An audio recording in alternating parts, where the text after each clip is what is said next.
سب سے پہلے انسانی ہمدردی. حضور نے فرمایا من یحب الرفق فقد حرم الخیر کلہ. جو شخص دل کی نرمی سے محروم ہو گیا وہ کل کے کل خیر سے محروم ہو. کسی کو دکھ میں دیکھو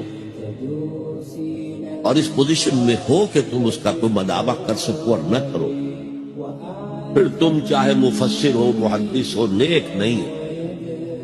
تم عابد ہو سکتے ہو، زاہد ہو سکتے ہو، تم مفسر ہو سکتے ہو، محدث، نیک نہیں ہو سکتے. اگر کسی کو دکھ میں دیکھ کر آپ کانپ نہیں اٹھتے، اگر اس کی مدد کرنے پر قادر ہو اور نہیں کرتے تو کل خیر سے محروم. پڑھے جاؤ نمازیں اور تہجدیں، کچھ حاصل نہیں.